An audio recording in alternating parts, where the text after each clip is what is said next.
we get a lot of questions about feminism and about red pill.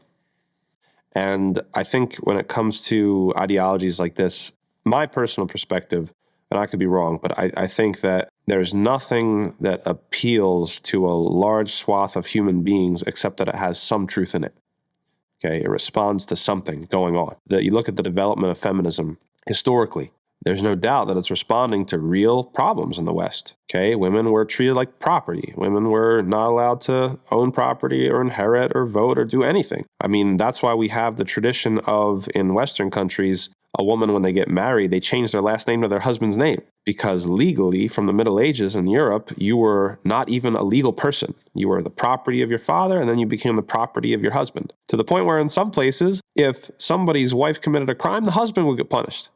Right? So that's where they're coming from. And then feminism, historically, is a very logical response to that, because that is extreme. That's something that's way more extreme than anything that anybody could find fault in Islam for. Okay, so you talk about the general phenomenon of feminism. It's got many strains: the first wave, second wave, third wave, radical feminism. There's a big difference between the feminism on the books, like the Judith Butlers and the Bell Hooks, and this is stuff that I actually studied quite a bit, and then the everyday feminism of the person on the street who thinks that it's just about female empowerment and things like that. You know, it's a huge umbrella term, and it's got a lot of different sort of flavors to it. But there's something about it that appeals to people, that appeals to something that's true, that responds to a historical reality that had to be corrected. Now, all the solutions that it gives to that reality are not true, right? These are people making up things. And so you see actually, and this is a historical point, that there's an overcorrection, okay? So we had this very, very anti-women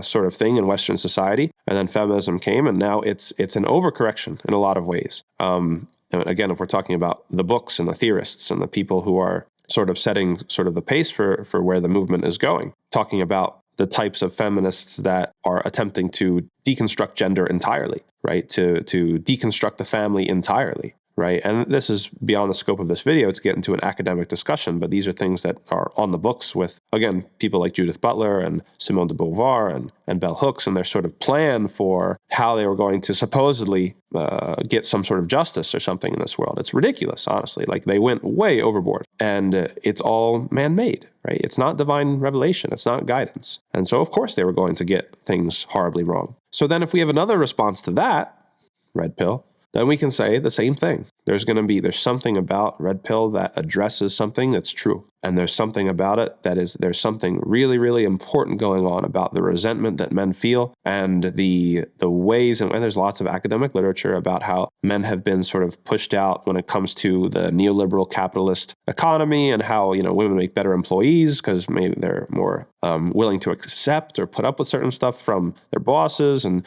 they take lower pay. We complain about a pay gap. We don't realize that the pay gap is intentionally exploited, right, by how the entire system is set up. I mean, there's a reason why people prefer female employees sometimes, because sometimes male employees, we're going to quit, for some of the stuff that we have to put up with, and there's higher education, right? We see how there's gender differences in higher education, right? There's all these sort of traditional, meaningful, symbolic rites of passage that men used to take part in that are gone from our society, okay? Back in the 70s, like my father's time, and, used to be able to get into a fist fight with somebody and then it was okay. You could walk away from it. And that was sort of like, getting out some male aggression and establishing pecking order and all these sorts of things going on. Now you can't do that. You get the cops called. Now somebody's got a weapon. Now somebody, it's a criminal offense and it's going to stay with you on your permanent record, all these sorts of things. So it's a very confusing time to be a man, right? We're taken away from, hyper urbanization. Okay. Fewer men hunt. Right? And there's less sort of interaction with these spheres that men have traditionally sort of been in touch with for, centuries and centuries and centuries. So there's something wrong, okay? And then red pill comes as a response. It's a human response. It gets a lot of things wrong, right? But each ideology, and I think this, again, so that people develop a little bit of empathy for the other side, because a lot of times people are at each other's throats.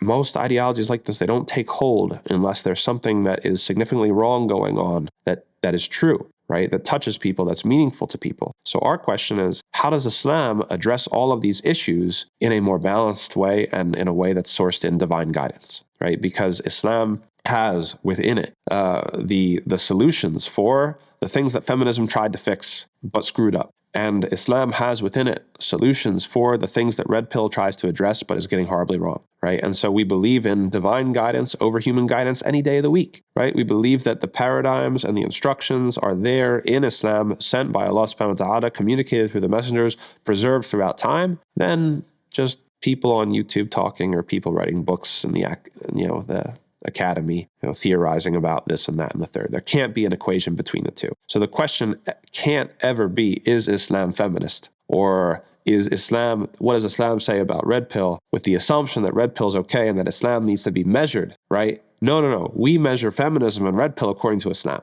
okay? Because Islam is divine guidance, and there's nothing that's going to be more attuned to human happiness and human success than divine guidance.